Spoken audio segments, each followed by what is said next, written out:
Alors, bienvenue à toutes et à tous à l'Université de Mons pour cette nouvelle conférence du cycle Univers. Alors, cette conférence-ci, elle a un joli storytelling. En fait, il y a, à mon avis, entre 8 et 10 ans, il y a notre ami Claude ici présent qui me dit écoute, parce que chaque année, à un moment donné, on réfléchit aux conférences de l'année qui suivent. Et il me dit, il y a quand même un sujet qui est en train de se dégager, c'est celui du droit spatial. Il commence à se passer plein de trucs là, les gens commencent à faire un peu n'importe quoi, on voit plein de trucs arriver. Ce serait super de trouver quelqu'un qui parle du droit spatial. Moi, je me suis dit, le droit spatial, qu'est-ce que c'est que ce truc? Ça va intéresser les gens. Je commence à creuser, et puis je me dis, bah oui, ça va intéresser les gens, mais qui est prêt à nous parler de ça? Alors on trouve à un moment donné quelqu'un dans le sud de la France et ça va se faire, ça va pas se faire. La faculté de droit était sur le coup aussi. On est arrivé à rien. Les années sont passées et puis les besoins de compréhension sur le droit spatial n'ont fait qu'augmenter parce qu'aujourd'hui on vit ce qu'on appelle le New Space. Donc le fait que voilà maintenant on a un regain extraordinaire au niveau le développement des activités spatiales avec les privés qui ont pris une importance bien plus grande qu'avant, où un gars peut décider, on va en parler plus en détail, je caricature, de lancer 40 000 satellites, et puis d'autres se préparent à installer des bases sur la Lune, à faire du space mining, et puis vous avez des pays comme le Luxembourg qui ont l'heure de modifier leur loi pour préparer des choses dans le futur. Enfin voilà, donc il y a plein de choses qui sont en train de changer, les gens ne se rendent pas vraiment compte. Et durant la Covid, en fait, on avait préparé des débats en distanciel avec les collègues des autres universités. Et puis, on découvre l'existence de Jean-François Mayence, qui est juriste, en fait, et qui travaille à la politique scientifique fédérale belge, donc à Belspo, justement, notamment sur ces questions de droit spatial. Et donc, le courant est très bien passé. Il est intervenu à plusieurs reprises. Et donc, on a enfin la conférence que Claude avait demandée il y a pratiquement 10 ans. Voilà, super. Voilà, donc Jean-François, merci beaucoup d'avoir accepté notre invitation. Et donc évidemment, après l'intervention de Jean-François, on aura l'occasion de discuter en long et en large, parce que c'est ça le point fort des conférences en présentiel. On peut vraiment échanger, et ça sur YouTube, c'est beaucoup plus difficile. Même si voilà, les gens nous suivront aussi sur YouTube, mais il fallait venir, c'était mieux en vrai. Voilà. Bonne soirée à toutes et à tous.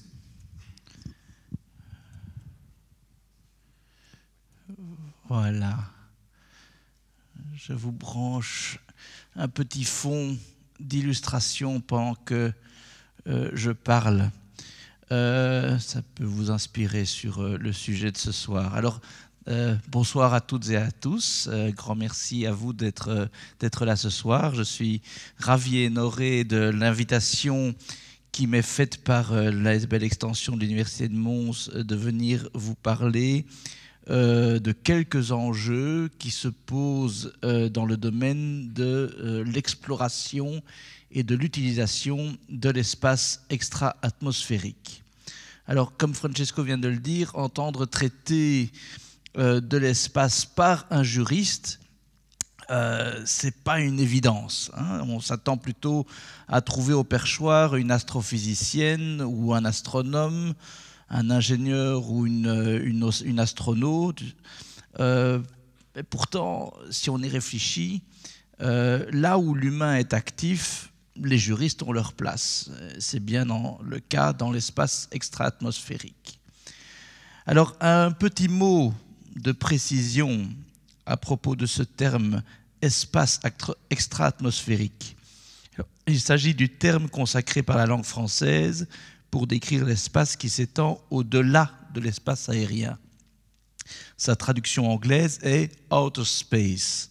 Et dans ce cas précis, ce sont les anglophones qui ont raison, puisque l'espace extra-atmosphérique ne se définit pas par rapport à l'atmosphère. D'un point de vue géophysique, on considère généralement que l'espace cosmique débute au-delà de ce qu'on appelle la ligne Kármán, à une altitude de 100 km. Certains États ont inscrit dans leur législation nationale que celle-ci ne s'appliquait en fait qu'aux activités menées ou aux objets opérés au-delà d'une certaine altitude. Mais le fait est qu'en droit international, cette limite n'est pas reconnue. Ceci s'explique notamment par le fait que les règles du droit de l'espace, le droit des activités spatiales, s'appliquent indépendamment de l'altitude. Par exemple, un lanceur, une fusée, est déjà soumis au traité régissant les activités spatiales lorsqu'il traverse l'espace aérien. Si à ce moment il subit une défaillance et qu'il retombe et s'écrase sur le territoire d'un autre État, il engagera la responsabilité internationale de l'État de lancement qui devra payer pour les dommages causés. Et ce, alors même que l'engin n'aurait jamais atteint l'espace des géophysiciens. Donc voilà pour cette précision qui est importante quand j'emploie le terme espace extra-atmosphérique. Alors, juste un petit mot encore, si vous le permettez, pour vous expliquer mon approche du sujet de ce soir. Et je suis obligé de parler un tout petit peu de moi et pourquoi je suis professionnellement actif dans le domaine du droit de l'espace. C'est un intérêt personnel qui remonte au début de mes études universitaires, au moment où j'ai été frappé par ces grands principes humanistes consacrés par les traités de l'ONU et que j'ai été fasciné par le fait que l'espace offrait un laboratoire à de nombreuses disciplines. Bon, alors évidemment, la physique, la chimie, la biologie, les expériences que des astronautes effectuent à bord de la Station spatiale internationale, mais aussi les sciences humaines, sociales et le droit. Alors le droit n'est pas une loi de la nature, comme vous le savez, il fait l'objet d'études scientifiques par différentes disciplines, sociologie, anthropologie, philosophie, sciences politiques, mais l'espace fournit un laboratoire très intéressant pour cela. Observer son développement et son évolution dans un milieu aussi particulier que le cosmos est passionnant. Et puis, le droit de l'espace a ceci de particulier en commun avec le droit de la mer ou le droit de l'Antarctique, que je pratique aussi professionnellement, c'est qu'il transpose à des microcosmes que sont un navire, un aéronef, un vaisseau spatial, une station polaire ou une base lunaire dans le futur, les préceptes de base qui gouvernent les relations opérationnelles ou sociales entre les individus. À bord d'un vaisseau spatial, il existe une chaîne de commandement bien déterminée. Pourtant, tout comme sur un navire en plein océan, l'ordre tient quelquefois à peu de choses. Il en ira de même pour les premiers colons sur Mars. Alors on en vient du coup à Elon Musk, qui se voit déjà à leur tête. Déjà, il stipule, je devrais dire, il décrète, pour être tout à fait exact, dans ses contrats commerciaux, il décrète que le droit terrien n'a pas cours sur la planète rouge. En cela, il n'a pas tout à fait tort, même s'il existe des mécanismes juridiques pour assujettir les humains et leurs activités aux lois de leur état d'origine. Mais Musk voit plus loin. Imaginez le premier bébé né sur Mars qui inaugurera la première génération pour laquelle les termes humain et terrien ne seront plus pléonastiques. Cette naissance marquera l'affranchissement de la colonie et l'émergence de la première civilisation humaine extraterrestre. Évidemment, la tentation est grande pour celui qui dirige déjà un État dans l'État d'acquérir la légitimité politique suprême, celle sur laquelle se sont bâtis les États-Unis et d'autres États du supercontinent américain. Cette légitimité repose sur l'occupation primaire du sol. Enfin, quand je dis primaire, évidemment, c'est en faisant fi des populations indigènes qui ont été décimées par la maladie ou massacrées ou parquées dans des réserves. Mais dans le cas des corps célestes, nous parlons, selon toute vraisemblance et probabilité, de terre vierge. C'est ce qu'on appelle une terra nullius. Donc la Lune, Mars, l'espace en tant que tel peut être considéré comme une terra nullius, un sol inoccupé, libre de tout droit et offert à l'accaparement par le premier venu. C'est la théorie de Carl Schmitt qu'il intitulait « Le nomos de la Terre ». Schmitt, c'est un célèbre théoricien du droit allemand de la première moitié du XXe siècle qui était fasciné par la conquête spatiale. Il avait d'ailleurs prolongé sa théorie en évoquant un nomos de l'espace. Jusqu'il y a peu, seule la science-fiction évoquait l'hypothèse de méga-consortium industriel à la tête de l'exploration et de la colonisation spatiale. Aujourd'hui, exploration et prospection sont de plus en plus laissées aux mains du secteur privé, laissant au secteur public la majeure part de la charge des risques assumés depuis des décennies par les États. Entre exploits technologiques incontestables et effets d'annonce bon marché, les nouvelles puissances de l'ère numérique se sont appropriées la conquête spatiale et par là même le destin de l'humanité. Cette privatisation ultime, celle de la civilisation, n'est pas sans évoquer une forme de reféodalisation de notre monde ou de sa projection outre-terre. Le lien au sol, dont je parlais il y a quelques instants, tient évidemment à ce que le sol renferme, des matériaux, des minerais précieux, de l'eau, mais aussi à ce qu'il représente comme assiette pour un nouvel État, un État extraterrestre. Affirmer son droit sur le sol extraterrestre, c'est asseoir le premier pouvoir. Et même à l'ère de la dématérialisation et de la virtualisation, l'industrie ne s'y est pas trompée.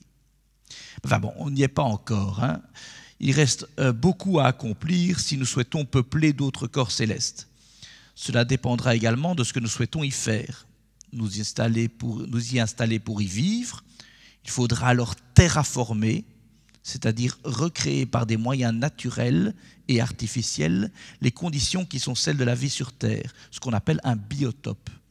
Ou alors, notre but est d'implanter des usines destinées à extraire des ressources minérales, d'abord pour l'approvisionnement d'infrastructures permanentes, qu'elles soient à destination scientifique ou autre, sur le site extraterrestre, ou alors pour éventuellement les exploiter sur Terre.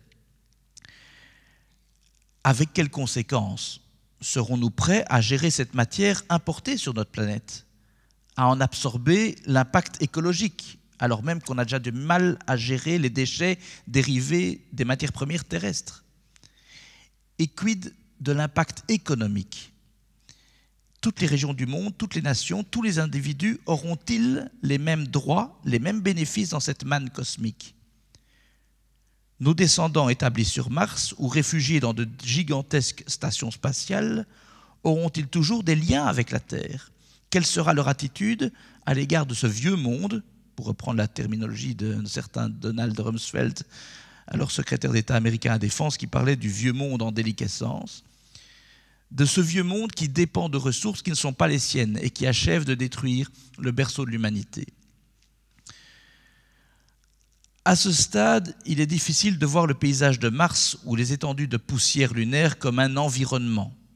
C'est d'ailleurs tout le contraire d'un environnement, au sens où nous l'entendons, puisque rien n'existe dans l'espace pour que la vie terrestre y survive. Nous avons donc du mal à considérer la protection de la nature sélène ou martienne au même titre que celle de nos océans ou de nos forêts. Pourtant, nous sommes conscientes et conscients de la nécessité de préserver un équilibre universel. Nous réalisons aujourd'hui plus que jamais que si nous sommes le grain de sable dans une mécanique universelle, une mécanique cosmique, l'univers se chargera d'éliminer le sable. Car toute chose tend à exister, tout être vivant cherche à survivre, et pour survivre, il faut s'adapter et évoluer. Nous nous trouvons donc dans la situation critique où notre existence telle que nous la connaissons sur Terre est menacée par notre propre action ou inaction. Nous concevons des moyens de vaincre le cancer, de prolonger la vie, nous avons déchiffré le génome humain, nous nous exerçons à détourner des astéroïdes tueurs de civilisations, mais nous n'avons pas encore trouvé le moyen de nous protéger de nous-mêmes. La protection de l'environnement spatial, comme de l'environnement en général, n'est pas une question purement morale. Je pense même que c'est une erreur de l'aborder sous cet angle. Des comportements considérés aujourd'hui comme écologiques ou respectueux de l'environnement pourront demain être proscrits au regard des avancées de la science ou de leur reproduction à l'échelle collective, qui mettront en lumière leur toxicité. C'est dans cette perspective que la Belgique plaide, par exemple, pour le concept d'impact cumulé Par exemple, c'est un concept qu'on applique aux activités touristiques en Antarctique. Donc l'idée est d'intégrer dans les processus d'analyse, d'incidence environnementale, ce concept d'impact cumulé. Le raisonnement est simple. Un comportement ou une activité à l'échelle individuelle peut effectivement se limiter à un impact négligeable ou tolérable sur l'environnement. Mais ce même comportement ou cette même activité reproduite par un nombre important, voire illimité de personnes, peut avoir un impact négatif substantiel sur l'environnement. Or, dans notre système démocratique libéral, les privilèges étant en principe abolis, il est très difficile de justifier d'accorder une autorisation à un nombre limité d'individus. Il faut donc envisager dès le départ, c'est-à-dire avant même d'octroyer la première autorisation, l'impact que l'activité aura une fois reproduite à l'échelle sociale. Ainsi, pendant longtemps, on a considéré que la meilleure manière de nettoyer les orbites basses était de faire rentrer dans l'atmosphère les satellites en fin de vie et autres débris de fusées. De très récentes études ont démontré que la quantité de particules d'aluminium et d'autres métaux dans la stratosphère a fortement augmenté. Si la présence de ces particules métalliques n'est pas une nouveauté scientifique et n'est à ce jour pas susceptible d'impacter l'environnement ou la santé des êtres vivants à la surface du globe, il faut se poser la question de l'impact cumulé de cette technique de déorbitage à moyen et long terme au regard du déploiement de méga-constellations, dont certaines composées de satellites d'une centaine de kilos chacun. Vous imaginez, la Chine s'apprête à lancer une constellation de 13 000 satellites dont la taille est environ une machine à laver. Et ce n'est pas la plus grosse. Hein. Il en va de même de la pratique consistant à canaliser la retombée des débris susceptibles de survivre à la rentrée atmosphérique. C'est le cas lorsqu'on utilise le fameux point Nemo. Hein, c'est une zone de l'océan Pacifique Sud entre Nouvelle-Zélande et Antarctique. C'est la zone la plus isolée des continents, d'où son nom, point Nemo. Si nous continuons d'inclure dans les bonnes pratiques des opérateurs le déorbitage du satellite en fin de vie opérationnelle avec pour destination cette zone soi-disant dépeuplée, si nous ne nous attaquons pas à la source du problème, à savoir le développement de systèmes satellitaires sans cesse plus gigantesques et concurrents, voire redondants, ces bonnes pratiques d'aujourd'hui deviendront, mais trop tard, des comportements à prohiber. Dernier exemple, source de préoccupation, les sites de lancement. Si les sites historiques, voilà, Cap Canaveral aux États-Unis, Kourou en Guyane française, Baïkonour au Kazakhstan, pour ne citer qu'eux, ont été longtemps en nombre limité, avec un nombre de lancements relativement constant, il n'en va plus de même depuis l'avènement de ce qu'on appelle le New Space, dont Francesco vous a parlé en introduction. Les sites de lancement et les opérateurs, notamment privés, se multiplient à travers le monde. Surtout, les lancements eux-mêmes s'intensifient. La Belgique est le premier pays à avoir inclus dans sa loi spatiale nationale l'obligation d'une étude d'incidence environnementale au sol et dans l'espace pour obtenir une autorisation de procéder à l'activité. Mais il faut bien reconnaître que l'efficacité de ces dispositions dépend en fait de la transparence des normes de protection environnementale qu'applique l'État sur le territoire duquel il est procédé au lancement. Donc, quand je demande à un opérateur belge de me fournir quelles sont les normes environnementales applicables autour du cosmodrome de Plesetsk ou de Baïkonour, il faut bien sûr qu'il ait accès à ces informations, qu'elles existent. Elle existe et on est assez étonné de voir le degré de protection environnementale qui existe sur ces sites. Mais donc, ça ne dépend pas que de la Belgique. Quels sont les effets à court, moyen et long terme de l'assemblage et du décollage d'un lanceur sur la flore, la faune, la santé humaine locale? Est-ce qu'on a vraiment un jour été creuser le sujet en Guyane pour savoir quels étaient les effets de ces décollages de fusées réguliers sur les populations locales et sur la faune et la flore? Depuis le début de l'année 2023, SpaceX a, elle seule, je ne veux pas uniquement incriminer SpaceX, mais c'est pour vous donner un exemple, SpaceX à elle seule a procédé à une 70aine de lancements de ses bases de Floride ou de Californie. 2022 a été une année record en termes de lancement, avec 186 décollages. On estime entre 24 000 et 40 000 le nombre de satellites qui doivent être lancés entre 2023 et 2030. Bref, l'impact des activités spatiales sur l'environnement terrestre est encore largement du domaine de l'inconnu. Tels des Midas maudits, nous polluons tout ce que nous touchons. Et nous avons touché l'espace extra-atmosphérique un beau jour d'octobre 1957, il y a aujourd'hui un peu plus de 75 ans. L'histoire avait bien commencé. Sur fond de guerre froide, nous étions résolus à ne pas faire de l'espace un nouveau champ de bataille. Nous sortions de 2 guerres mondiales où la folie humaine avait atteint un paroxysme. Il fallait réconcilier l'humain et la science, réconcilier l'atome qui nous compose et celui qui nous détruit.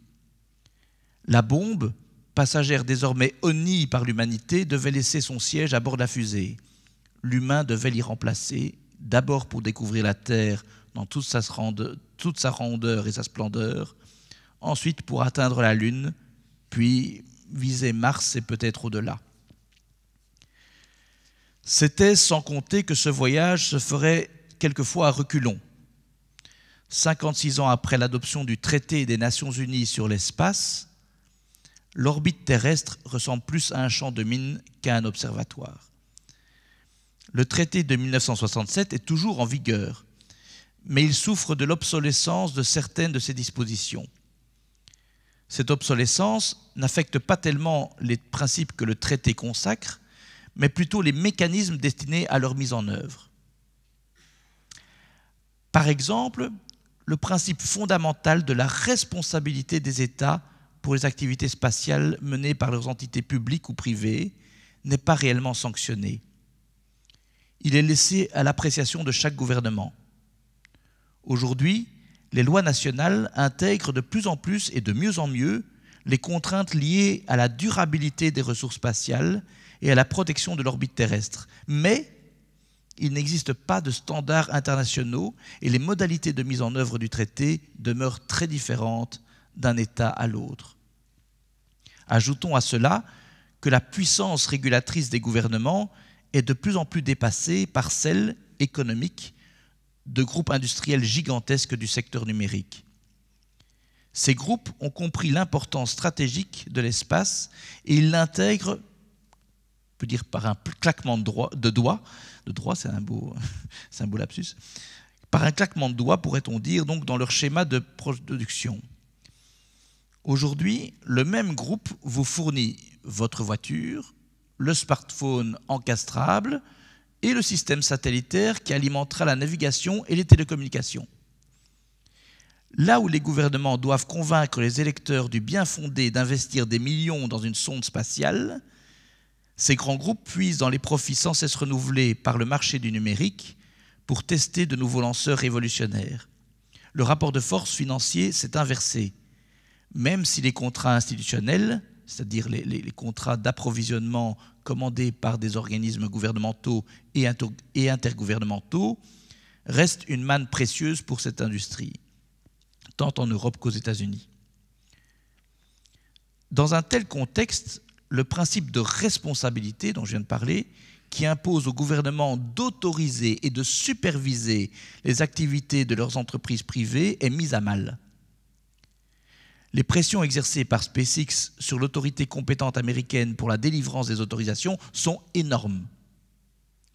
En Europe également, les opérateurs conçoivent pertinemment bien la nécessité de réguler, jusqu'à ce que cette régulation s'applique à leurs propres activités. Autre exemple, aucun État n'a jamais été condamné à indemniser un autre État ou la victime d'un dommage causé par un objet spatial. Pourtant, il y en a, il y a des exemples de dommages causés soit dans l'espace, soit au sol par des objets spatiaux. Ça n'arrive pas souvent, heureusement. Même si une telle indemnisation est expressément prévue par une convention spécifique de 1972, Ce mécanisme n'a jamais été activé en plus de 50 ans d'existence. En outre, la Convention ne couvre pas explicitement le dommage environnemental et l'inclusion d'un tel dommage dans son champ d'application est contestée par certains États. Il y a le célèbre cas du satellite Cosmos 954 qui, en 1979, donc c'était un satellite soviétique, qui est retombé dans le Grand Nord canadien. Alors, heureusement, il n'a tué personne, il n'a pas provoqué de réels dommages en termes de propriété, mais il a causé des dommages environnementaux colossaux. Et l'URSS, à l'époque, a dit au Canada, je ne veux absolument pas discuter de ce dommage sous les dispositions de la Convention de 1972. Par contre, je suis prêt à payer pour tout le nettoyage et l'évacuation des débris. Et donc, finalement, ce qui aurait été un premier cas d'application de cette convention a fait long feu et le cas s'est résolu autrement. Parce que les soviétiques ne souhaitaient absolument pas voir reconnu le dommage environnemental comme un dommage tombant dans le champ de cette convention. Enfin, troisième exemple, le traité de 1967 dont j'ai parlé il y a quelques instants prévoit un mécanisme de concertation préventif de ce qu'on appelle les interférences nuisibles entre activités spatiales. Donc les États qui entreprennent de telles activités ou dont les entités privées entreprennent de telles activités et qui ont des raisons de croire que ces activités sont susceptibles de causer des interférences nuisibles avec les activités spatiales d'un autre État, ces États ont l'obligation de se concerter avec les autres États éventuellement impactés afin de trouver une solution qui limite au maximum le caractère nuisible des interférences. Alors il n'y a pas besoin d'être juriste pour comprendre que ce mécanisme pourrait très utilement être activé afin de répondre au problème des débris spatiaux. Ces débris causent des interférences évidemment nuisibles avec les activités spatiales, entre activités spatiales. Là encore, on ne peut que constater que le mécanisme est resté lettre morte depuis sa mise en place, de nouveau donc 67. Certes, les États s'informent mutuellement, notamment par l'intermédiaire du secrétaire général des Nations Unies, de leurs activités spatiales respectives.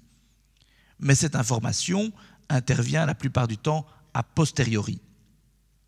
Les concertations en vue d'éviter les nuisances sont rares et plutôt réservées aux cas impliquant des États partenaires dans une même activité. Il n'en reste pas moins que la création de débris spatiaux, du fait entre autres des collisions orbitales, affecte gravement et durablement l'ensemble des activités spatiales. Au contraire de la pollution terrestre ou de l'épuisement des ressources naturelles dont les industriels ne sont pas nécessairement les premières victimes, la pollution orbitale que nous connaissons aujourd'hui affecte directement et principalement les opérateurs spatiaux, avec en orbite quelques 40 000 débris de plus de 10 cm, sans compter les plus petits, intraçables, mais loin d'être inoffensifs pour autant. Le coût de ces débris en termes d'assurance, en termes de consommation de carburant pour les manœuvres d'évitement ou en termes de perte d'opérabilité due aux dommages causés aux satellites fonctionnels est faramineux. Il excède celui des mesures mises en œuvre pour réduire la population de débris. Il existe aujourd'hui un embryon de marché pour la maintenance en orbite de satellites, ce qu'on appelle le in-orbit servicing, ou pour l'évacuation des épaves les plus grosses, active debris removal. Donc vous avez des technologies qui permettent de remettre du carburant en orbite, donc un engin spatial qui vient réapprovisionner un satellite tout à fait fonctionnel, mais qui est presque en panne sèche. Et puis, vous avez d'autres technologies qui servent à la capture en orbite de débris, les plus gros évidemment, pour les ramener dans l'atmosphère et les détruire. Face à ce constat de la relative inefficacité des dispositions conventionnelles, les États se sont lancés dans l'élaboration de différents instruments de nature juridiquement non liante. C'est ce qu'on appelle le soft law, c'est-à-dire le droit doux, ou pour certains plutôt le droit mou. Il s'agit d'établir des manières de fonctionner ensemble, une sorte de modus vivendi basée sur les bonnes pratiques développées au plan national ou international. Ainsi, le Comité des Nations Unies pour les utilisations pacifiques de l'espace extra-atmosphérique, qu'on appelle UNCOPUOS, celui-là même au sein duquel ont été élaborés et conclus les traités de l'espace entre 67 et 79, ce comité a accouché de plusieurs instruments dédiés à renforcer la sécurité et la durabilité des activités spatiales. Parmi ces instruments, on trouve des recommandations visant à réduire la production de débris spatiaux, ça date de 2007, un cadre pour l'utilisation des sources d'énergie nucléaire dans l'espace, ça date de 2009, et plus récemment, une série de 21 lignes directrices visant à assurer la viabilité à long terme des activités spatiales. Ça, c'est de 2019. On pourra éventuellement regretter que la communauté internationale spatiale ne soit plus capable d'adopter des traités en bonne et due forme, contenant des engagements fermes et liants, dont la bonne exécution est susceptible d'être exigée devant les cours et tribunaux internationaux. J'aurais tendance pour ma part à penser qu'une bonne pratique bien suivie et acceptée vaut mieux qu'un traité laissé à l'état de parchemin, même si, j'y reviendrai, nous ne pourrons pas indéfiniment faire l'économie d'engagements liants. Par ailleurs, l'adoption des 21 lignes directrices visant la viabilité à long terme des activités spatiales est remarquable dans la mesure où elle constitue le dernier grand consensus en date auquel a abouti l'UNCOPUOS. Alors, l'UNCOPUOS, c'est un auditoire un peu plus grand que celui-ci, où se réunissent chaque année, 3 fois par an, environ plus de 100 États maintenant.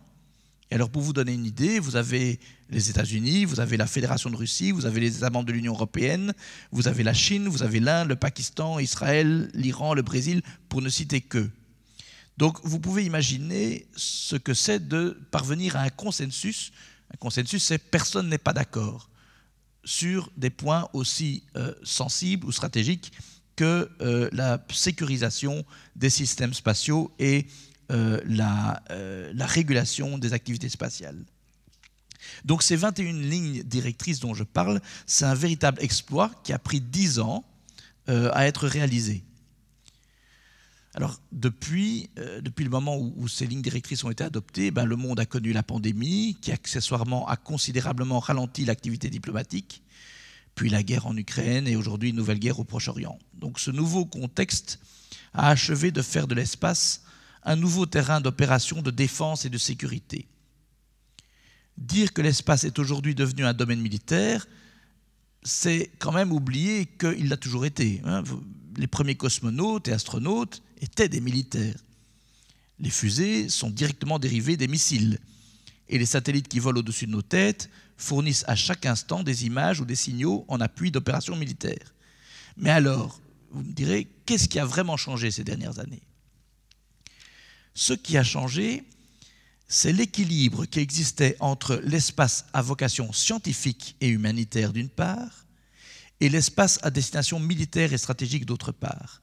Ce qui a changé, c'est qu'aujourd'hui, des groupes industriels gigantesques sont les interlocuteurs directs des gouvernements étrangers lorsqu'il s'agit de l'utilisation de l'espace. SpaceX et son président s'immiscent dans un conflit armé majeur.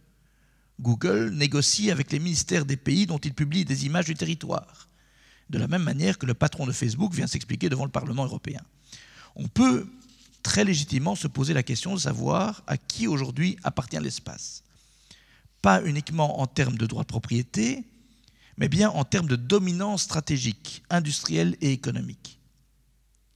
C'est sans doute là l'une des raisons pour lesquelles les traités de l'ONU n'ont plus vraiment cours.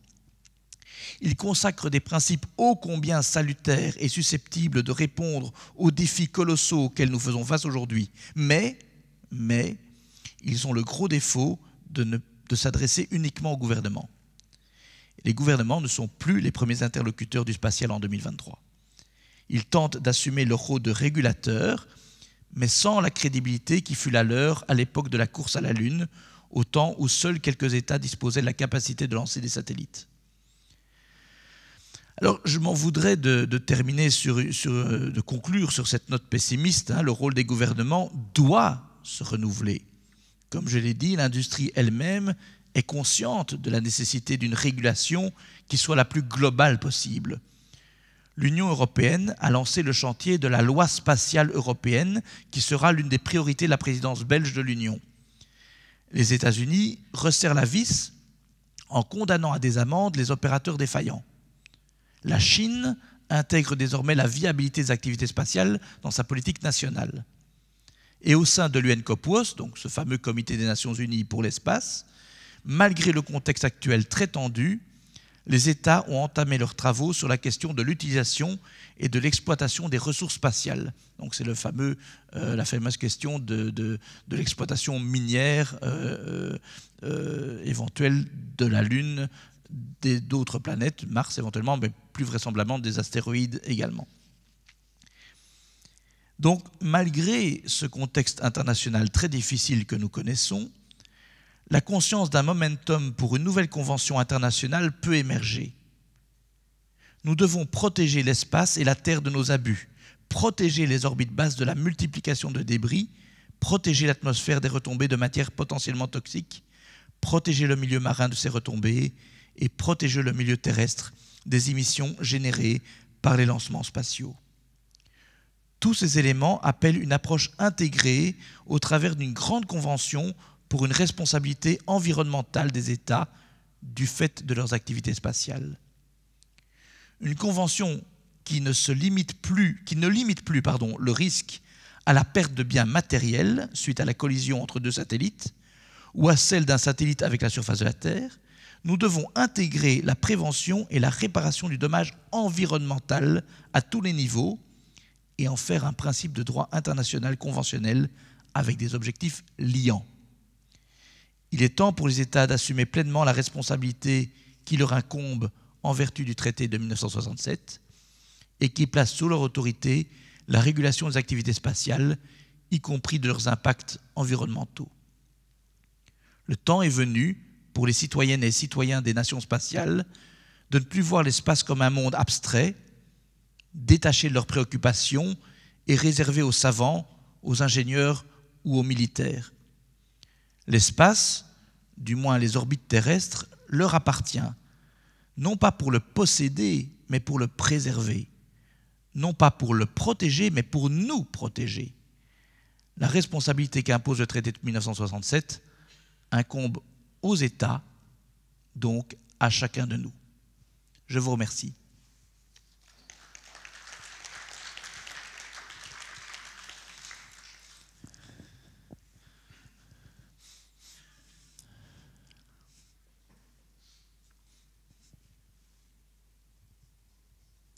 Voilà, merci Jean-François pour cette mise en contexte. On va attaquer la partie échange. Alors, je suppose qu'il y a pas mal de questions qui vont se poser. Claude, j'en ai aussi, mais voilà.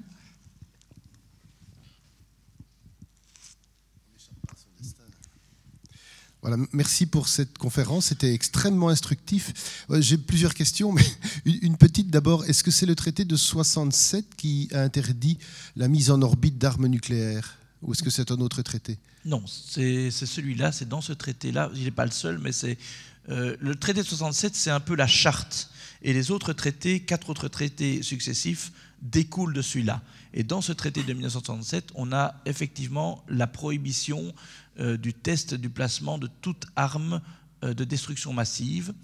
Donc pas des armes conventionnelles, mais donc des armes notamment nucléaires dans l'espace. Deuxième question, tant que j'ai le micro. Vous avez parlé éventuellement de l'exploitation d'astéroïdes pour, par exemple, richesse en fer ou en nickel ou des choses comme ça. Est-ce qu'il y a déjà des États qui, dans leur législation, se sont donné le droit de s'approprier un astéroïde s'ils arrivent à poser un vaisseau dessus ? Oui. Alors ça, c'est la grande discussion qu'on a aux Nations Unies, justement, c'est que...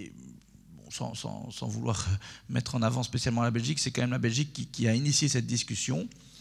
Il y a 2 États principalement qui ont, qui n'ont pas attendu une discussion multilatérale pour pour introduire une telle disposition dans leur loi. C'est d'abord les États-Unis en 2015, donc sous le cabinet Obama, qui ont donc ouvert la possibilité pour les entités privées industrielles d'exploiter les ressources spatiales. Alors, les États-Unis ont été relativement prudents dans le sens où ils ont dit du moment que cette exploitation soit conforme au droit international. Mais là où c'est intéressant, c'est de voir évidemment le droit international tel qu'il est compris par les États-Unis. Et donc les États-Unis, depuis le début, ont toujours dit que pour eux, les ressources, notamment les ressources de la Lune, étaient appropriables.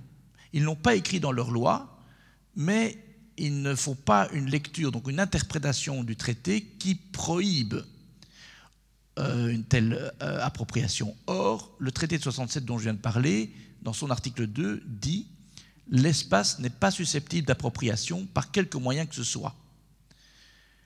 Ça veut dire deux choses. Ça veut dire ce que ça veut dire. On ne peut pas dire l'espace m'appartient. Donc il y a des petits malins qui avaient envoyé un fax en disant Jupiter m'appartient et si vous ne réagissez pas dans les 2 semaines, c'est un fait qui devient droit. La seconde chose que ça signifie, ça veut dire aussi que les États ne peuvent pas, et ça c'est très important, étendre leur juridiction et leurs lois à l'espace. Ils peuvent étendre leurs lois et leurs juridictions à des vaisseaux spatiaux, à des engins spatiaux, mais pas à l'espace lui-même. Donc ça, c'est la première loi qui a un petit peu commencé à éveiller les soupçons du côté d'États comme la Belgique et d'autres États. Et puis, il y a eu la loi luxembourgeoise qui, elle, en tout cas, on peut lui reconnaître le mérite de la franchise, dit dans son article 1, les ressources spatiales sont susceptibles d'appropriation. Donc là, c'est franc, c'est net. C'est tout le principe sur lequel se base la loi luxembourgeoise. Alors, pourquoi le Luxembourg? Qu'est-ce que le Luxembourg, tout d'un coup, vient faire dans ce débat? Eh bien, ça, c'était une orientation politique du ministre Schneider, à l'époque, qui voulait placer, et on peut dire qu'il a réussi dans une certaine mesure, le Luxembourg comme figure de proue des États développant ce type d'activité, ce type d'industrie, avec des études qui identifie des marchés de plusieurs dizaines de milliards, mais dont on peut quand même se poser la question de savoir sur quoi elles se basent pour de telles affirmations. C'est un autre débat. Mais donc, effectivement, pour répondre à votre question, il y a 2 États qui considèrent qu'effectivement, l'espace n'est pas appropriable, mais les ressources spatiales le sont. Et donc, souvent, quand on me pose la question, je prends toujours l'image du verger. Le verger appartient à tout le village.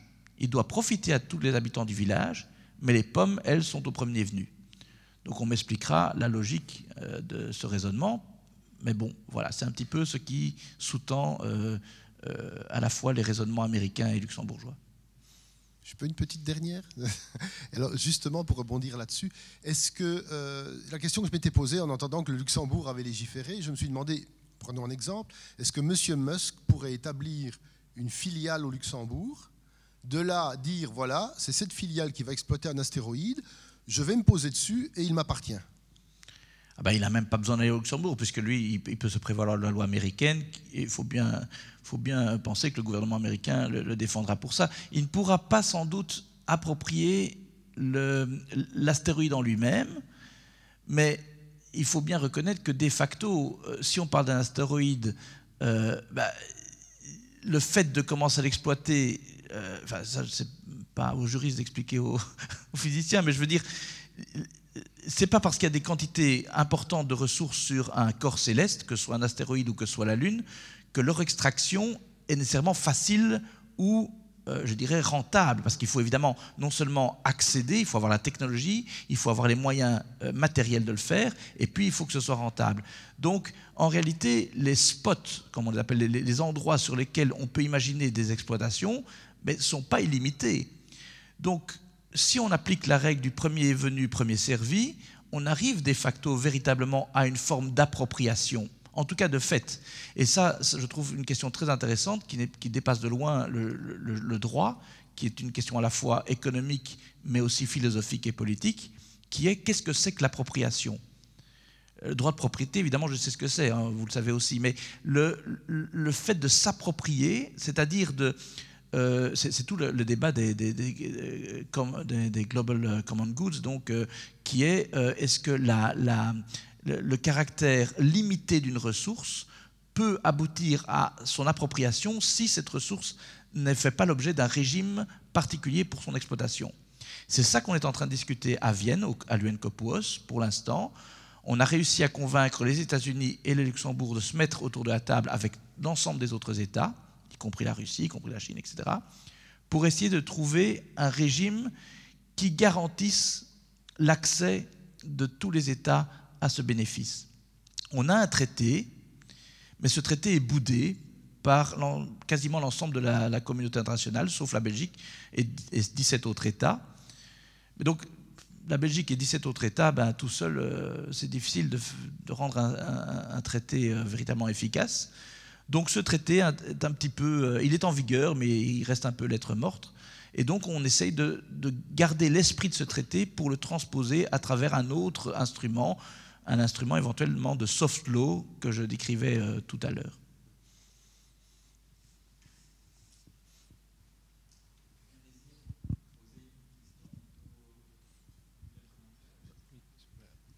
Bonsoir. Je voudrais savoir si on peut faire un lien avec le droit maritime international. Oui, pas un, on peut faire beaucoup de liens. D'abord, alors, le droit international de la mer, d'abord, c'est intéressant de voir que le statut qui est consacré pour les ressources des corps célestes, c'est-à-dire de la Lune et des autres planètes du système solaire, qui se trouve justement dans ce traité dont je viens de parler, un petit peu mal aimé, qui date de 1979. Ce statut est ce qu'on appelle un patrimoine commun de l'humanité.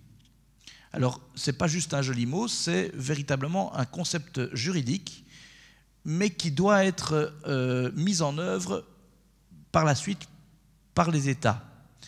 Et c'est là où il y a une petite faiblesse, c'est qu'en 79, on s'est dit, bon, allez, exploiter des ressources sur la Lune, c'est vraiment de la science-fiction, mais c'est peut-être pas impossible. On va quand même prévoir une disposition dans ce traité qui permet de le faire. Eh bien, ce statut de patrimoine commun de l'humanité, vous le retrouvez aussi en droit de la mer, avec ce qu'on appelle donc la zone, c'est-à-dire les grands fonds marins et notamment les nodules métalliques qu'on peut trouver, qui ont connu une histoire à la fois industrielle et juridique un petit peu compliquée. Mais aujourd'hui, il y a maintenant des traités qui permettent, en tout cas théoriquement, d'implémenter, de mettre en œuvre un véritable système de partage de ces bénéfices. Vous dire que c'est efficace, je ne dirais pas jusque-là. Le problème, c'est que les États, dès qu'on parle de mise en commun, évidemment, ça freine l'industrie, ça freine les gouvernements. Il y a un principe dans le traité sur la Lune, je ne me rappelle plus s'il y a le même principe dans la Convention de Montego Bay, il faudrait que je vérifie. Dans le traité sur la Lune de 1979, il y a un principe comme quoi il faut tenir compte des intérêts des investisseurs pionniers. Ce qui me paraît logique. Je veux dire, ceux qui investissent, qui mettent de l'argent pour développer la technologie qui permettra l'exploitation, doivent y retrouver leur bille, sinon ça ne marche pas. Mais il faut que ce même mécanisme garantisse également que chaque État aura accès aux bénéfices de l'exploitation de ces ressources. Et la nouvelle dimension par rapport à 1979, c'est toute la dimension que j'ai expliquée, qui n'est pas uniquement l'équité, c'est le titre de ma présentation, mais qui est aussi la sécurité et la viabilité. Parce qu'aujourd'hui, on pense aussi, avec ce qu'on a connu comme expérience, ce qu'on connaît comme expérience sur la Terre, on pense aussi à envisager une exploitation qui soit rationnelle et qui soit respectueuse de l'environnement, même si ce n'est pas le nôtre. On pense aussi aux générations futures. Donc, tout ça fait que la discussion d'aujourd'hui est beaucoup plus complexe que celle de 1979. Mais effectivement, les liens sont clairs entre ce traité et celui du droit de la mer. Je pourrais aussi faire des liens par rapport au traité de l'Antarctique de 1959.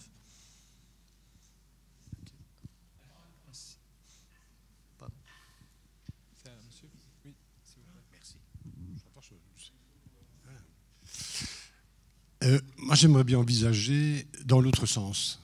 Tout ce que vous avez dit ici, ça protège un peu ce qu'on va aller exploiter à l'extérieur. Maintenant, tout ce qui est exploitable à l'extérieur va revenir sur Terre.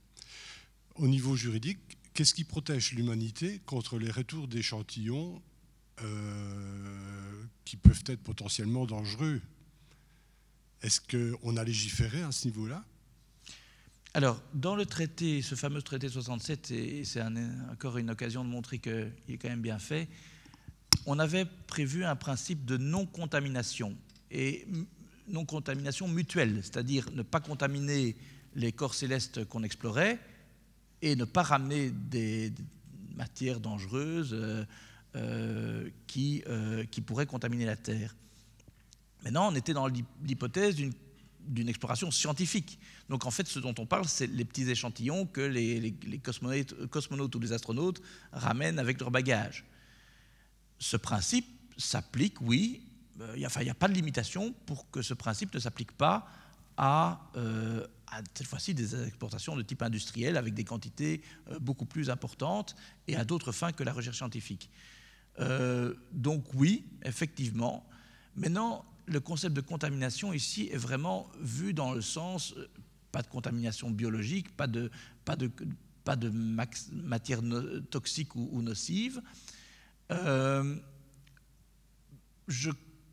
Si votre question va au-delà de ça et de dire qu'est-ce qu'on va faire aussi avec toute cette matière dont je parlais, c'est la question dont je parlais dans mon exposé, qu'est-ce qu'on va faire avec toute cette matière qu'on importe sur Terre, qui n'est pas d'origine, je me rappelle encore un petit peu de mon cours, rien ne se perd, rien ne se crée, tout se transforme, mais là, si vous amenez de la matière sur Terre qui originellement n'était pas sur Terre, bon, on est encore loin du compte, hein, mais si à un moment vous avez effectivement des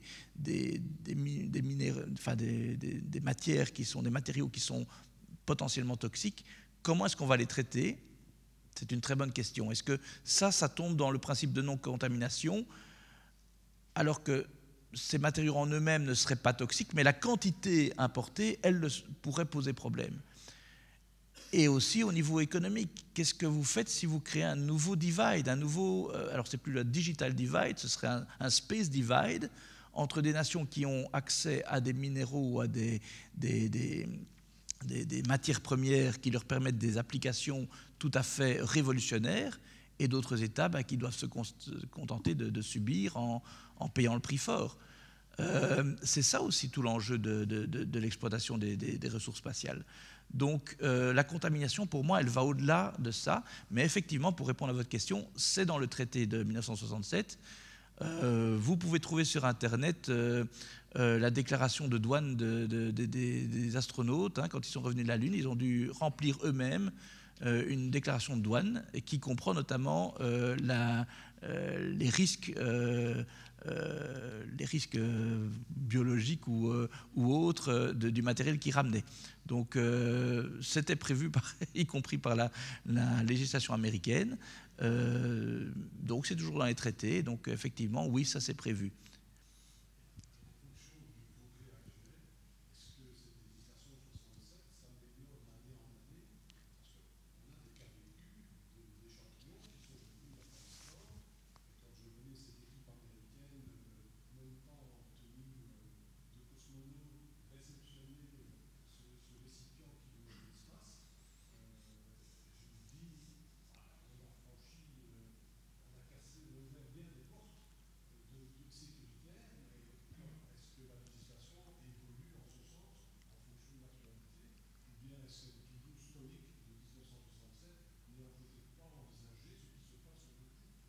Bon, alors là, il faudrait demander aux scientifiques quelles sont les mesures de précaution éventuelles en cas d'import de matière. Je ne pense pas tellement à la Lune, mais je pense plutôt aux échantillons qui sont ramenés notamment d'astéroïdes, hein, puisqu'on a des missions maintenant qui ramènent des échantillons d'astéroïdes. Ça, je ne connais pas les protocoles. Juste pour vous dire, la législation de 67, c'est le traité de 67, qui n'a pas bougé depuis 67. Et il ne faut pas imaginer qu'il bouge. Hein. Je veux dire, il n'y a plus personne qui va oser ouvrir ce traité parce que ça, c'est ouvrir la boîte de Pandore. Donc, le principe est formulé d'une manière très générale. C'est aux États, au niveau national, de savoir comment ils le transposent et qu'est-ce qu'ils mettent dans la législation pour assurer cette obligation internationale. Voilà, donc les protocoles, eux, évidemment, les protocoles ne sont pas très... nombreux, hein. Il n'y a quand même pas tellement d'États qui ont réussi cet exploit de ramener des échantillons, mais effectivement, en tout cas, si un jour on parle de cargos spatiaux qui vous ramènent des tonnes et des tonnes, c'est vrai qu'on pourra se demander de savoir si tout ce qui est dans ces cargos, est-ce que ça a été vérifié et dans quelles conditions cela va être traité sur Terre.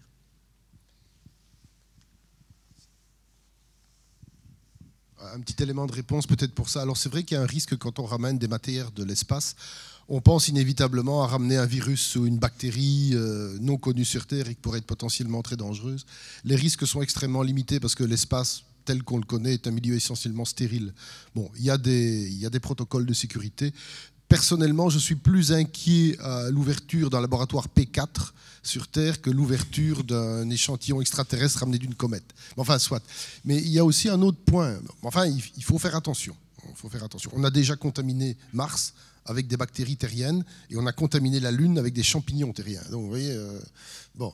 Enfin, soit. Mais il y a de la vie sur Terre et a priori, il n'y en a pas ailleurs. Enfin, pas dans notre environnement proche. Mais il y a aussi une chose auquel il faut penser, c'est que si un État est en mesure d'exploiter un astéroïde, la meilleure manière de faire, c'est de mettre un petit moteur dessus et puis de l'amener à proximité de l'orbite terrestre pour l'exploiter. Alors ça peut prendre 5 ans, 10 ans, 20 ans, c'est pas grave, vous avez le temps. Mais si vous avez les moyens de faire ça, vous avez aussi les moyens de le faire tomber sur un continent. Ce qui veut dire qu'à ce moment-là, vous n'avez plus besoin d'avoir un arsenal nucléaire. Ce n'est plus nécessaire. Un petit moteur qui ne coûterait pas trop cher et qui va amener un astéroïde exactement là où vous voulez. Donc ce qui est, a priori, une potentielle exploitation des ressources de l'espace, qui sont quasiment illimitées, peut devenir une arme de destruction massive. Tout ça doit être terriblement encadré dans l'avenir. Bon, rassurez-vous, ce n'est pas pour tout de suite.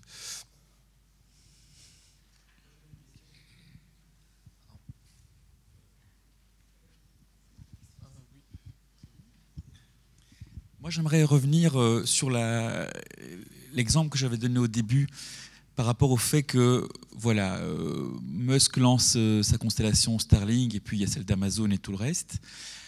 Tu as fait allusion au fait qu'aujourd'hui, il y a une réflexion sur le caractère répétitif des choses qui peuvent... si je lance un élément, il n'y a pas de danger, j'en lance X. Je suppose que on tient compte de ce qui est en train de se passer.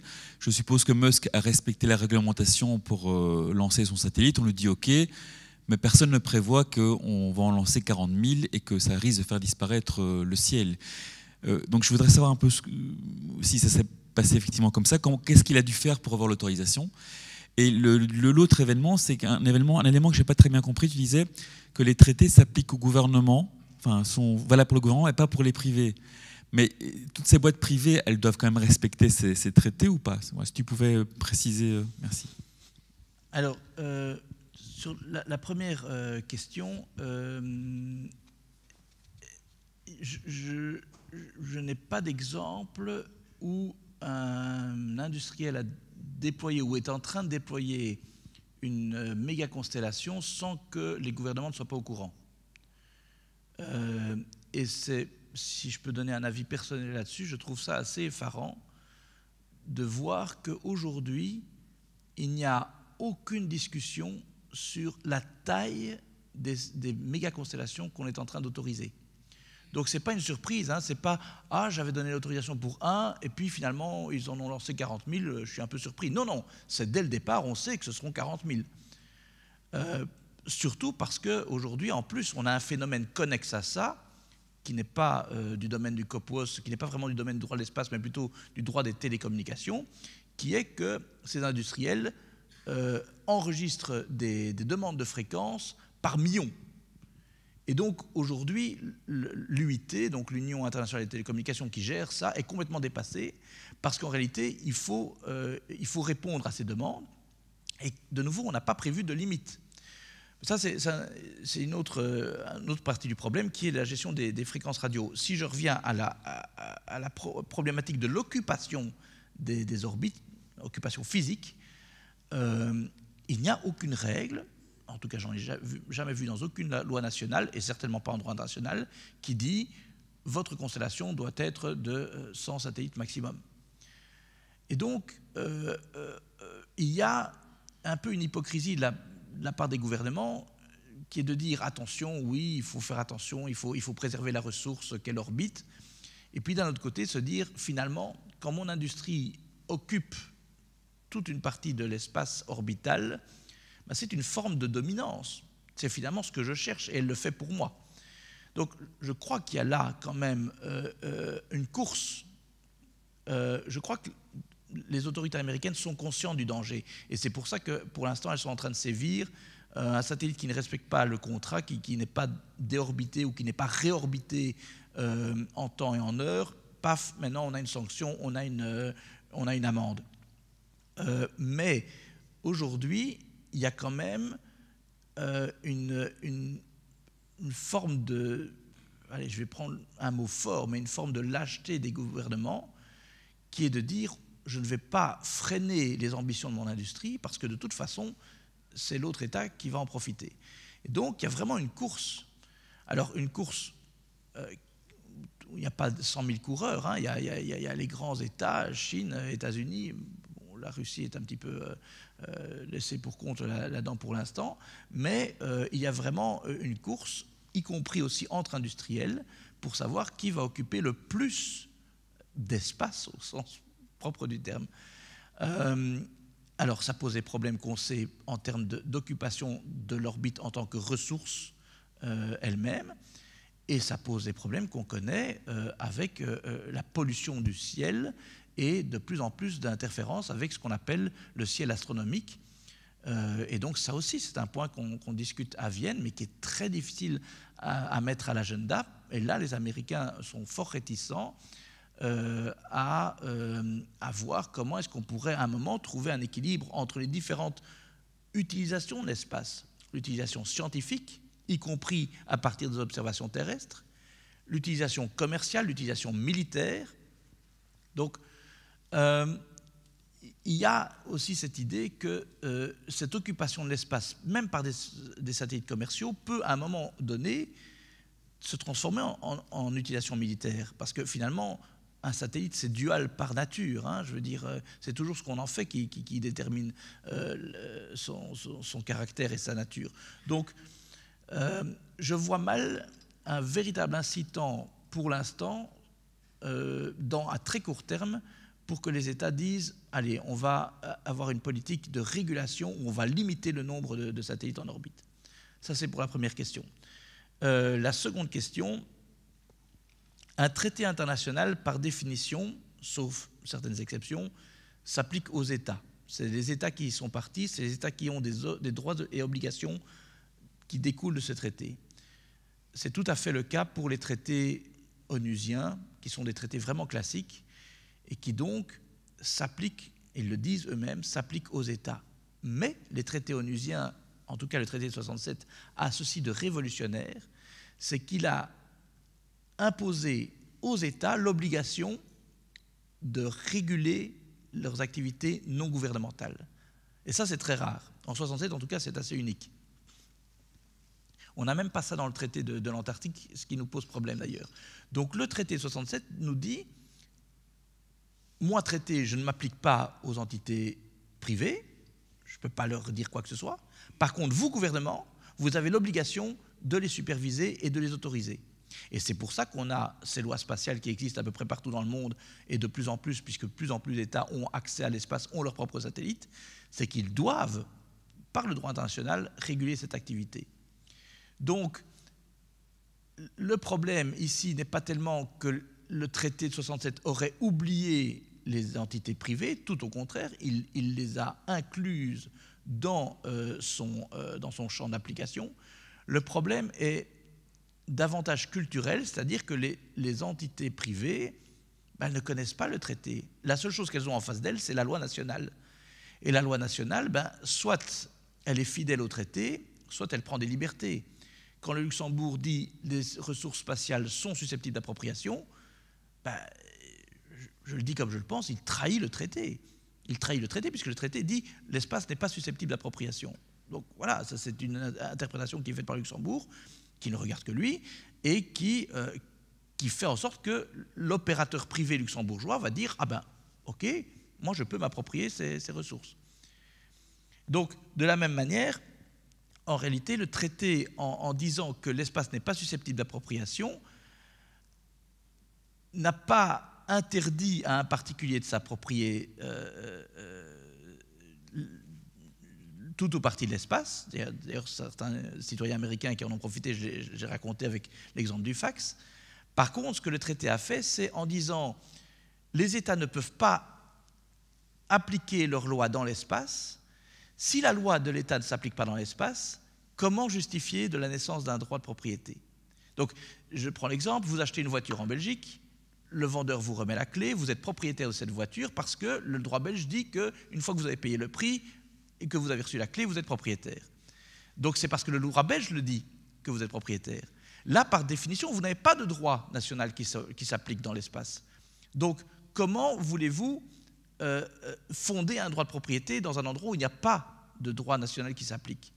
Et c'est là, culturellement, qu'il y a une grande divergence entre Européens et Américains. C'est pour ça que je parlais au début de la théorie du nomos de la Terre de Carl Schmitt.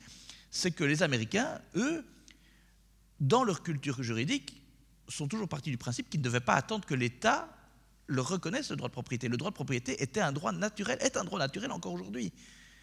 Quand vous reculiez la frontière, hein, le frontier aux États-Unis, parce que vous alliez planter vos piquets dans la prairie plus loin que n'importe qui, vous disiez c'est chez moi. J'ai pas besoin que le gouvernement américain me dise que c'est chez moi, c'est chez moi. Eh bien, ce réflexe-là existe encore du côté américain. Alors, on en pense ce qu'on veut, mais bon, c'est dans leur logique. Mais eux considèrent que ce qui n'appartient à personne peut leur appartenir du simple fait qu'ils le revendiquent. C'est ce qu'on a essayé d'éviter par le traité de 67 et visiblement on n'a pas réussi tout à fait à le faire puisqu'on est en pleine discussion.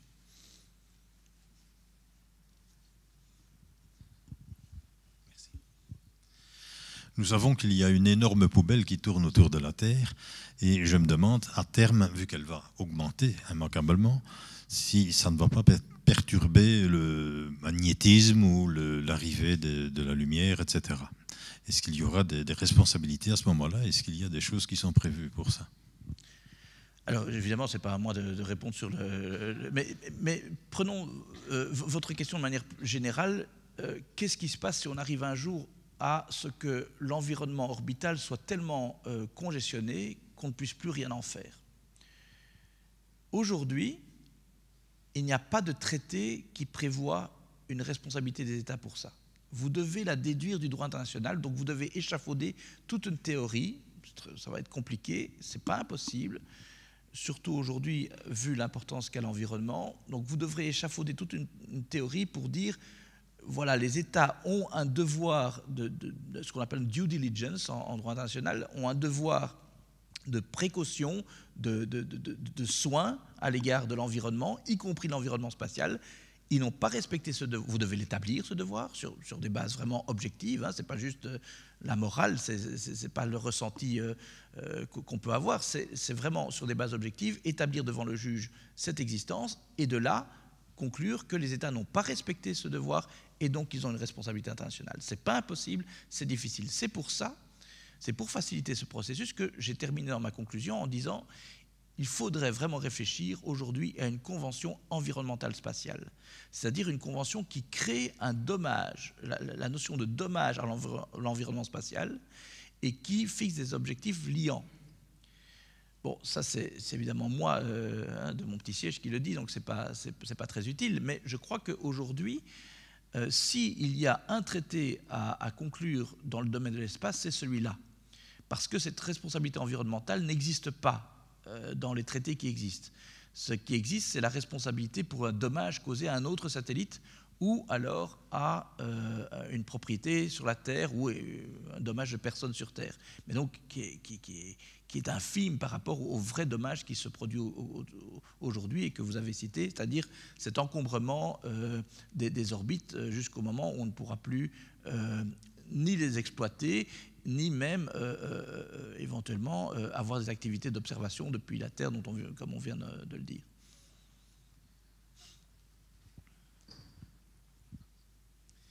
L'idée de question n'arrête pas d'arriver. Tu as dit que tu t'es spécialisé dans le droit antarctique.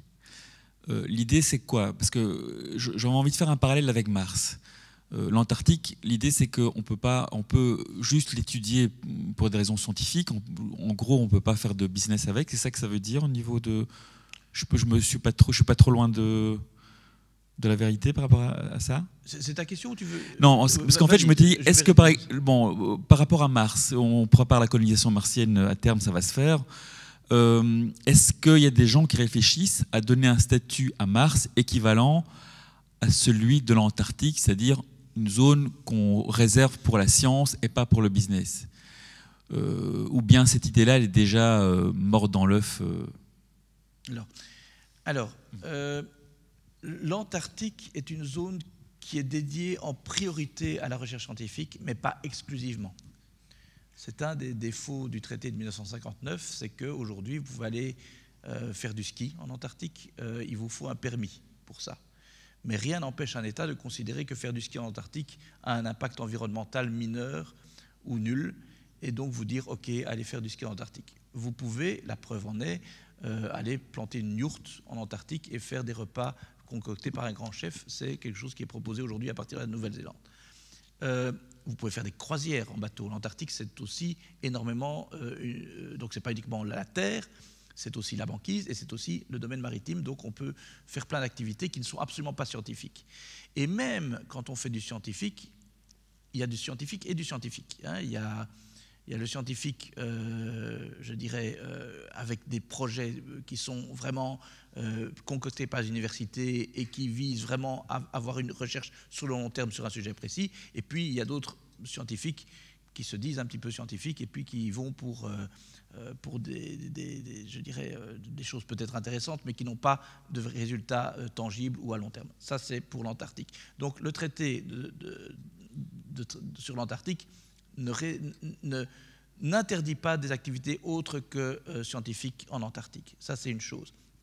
Le traité de l'espace, c'est encore moins.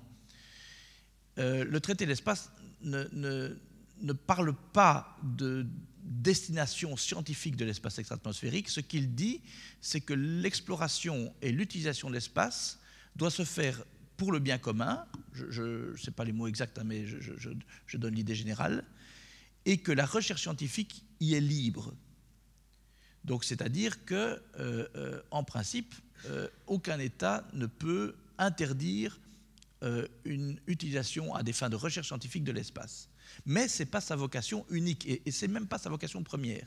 La preuve, quand on voit tous les satellites commerciaux ou militaires qu'il y a, on est loin du système antarctique qui, lui, prohibe toute activité militaire. Dans le traité sur l'espace, les activités militaires ne sont interdites que pour les corps célestes. Et donc on en vient à Mars. Mars, au sens juridique du terme, est concerné par le traité de 67 et par le traité de 79. Le traité de 79, on peut malheureusement le mettre de côté puisqu'il y a très peu de parties et il n'est pas très significatif. Mais Mars, au sens du traité de 67, est un corps céleste. Et donc, à partir de ce moment-là, il tombe dans un régime un petit peu spécifique qui est celui des corps célestes, avec cette interdiction totale d'activité militaire. Mais c'est tout. C'est tout. Donc il n'y a pas de vocation scientifique de Mars, il n'y a pas de vocation scientifique de la Lune.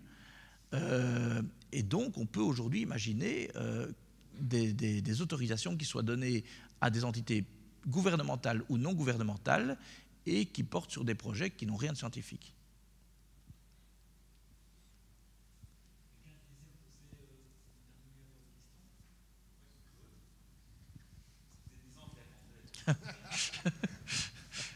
J'en profite. Ça, c'est peut-être une petite question un peu anecdotique, mais je me demandais, sur la Station spatiale internationale, quel est le droit qui s'applique, en imaginant qu'un crime ou un délit soit commis sur la station? Alors, la station est...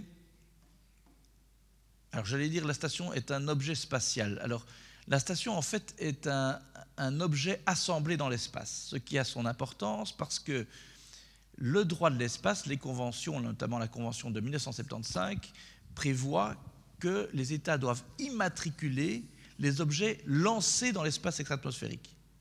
La station en tant que telle n'a pas été lancée, elle a été assemblée. Bon, ceci dit, c'est vraiment de l'anecdotique. Je vais mettre ça de côté pour ne pas être trop technique.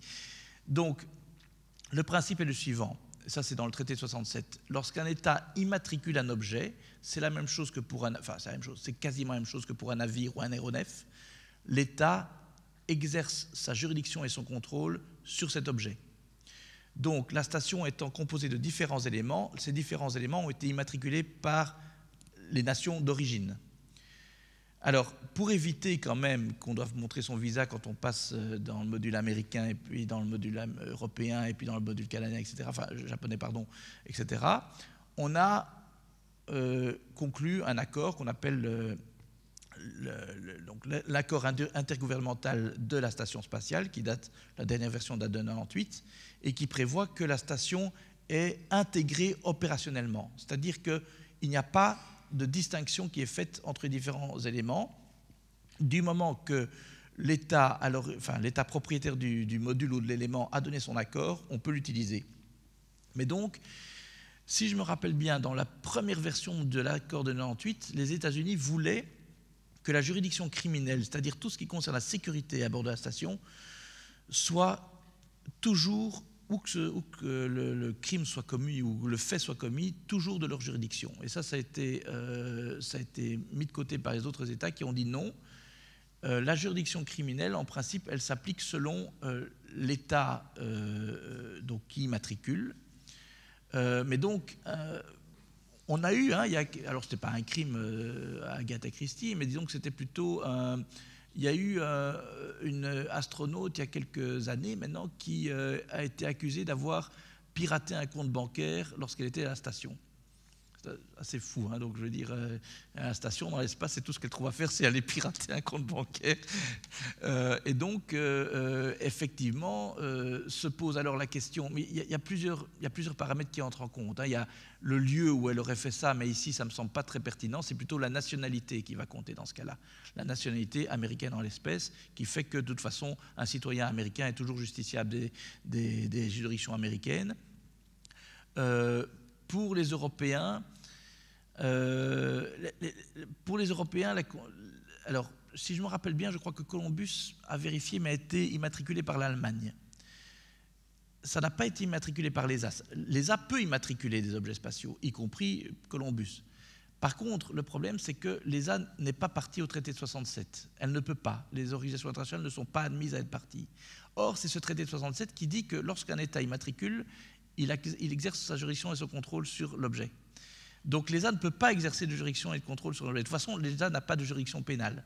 Donc les Européens sont dans un statut un peu différent où il faut qu'un État membre immatricule pour que sa juridiction s'applique. Donc c'est finalement quelque chose d'assez compliqué. Ce n'est pas tellement quelque chose qui concerne la juridiction pénale puisque les faits sont quand même très très exceptionnels. Mais par contre, ça concerne les droits de propriété intellectuelle ou la juridiction même civile en cas d'accident, des choses pareilles. Mais tout ça, en tout cas, a été remarquablement bien prévu par cet accord intergouvernemental de 1998. Et donc, il est prévu, notamment, qui exerce la juridiction pénale, qui exerce la juridiction en matière de droit de propriété intellectuelle, qui peut breveter. L'ESS est assimilé au territoire américain en ce qui concerne les brevets. Voilà, donc ça c'est un système qui est bien rodé, mais pour d'autres objets spatiaux, c'est facile, c'est l'état d'immatriculation. Voilà, on peut imaginer plein de scénarios maintenant de SF.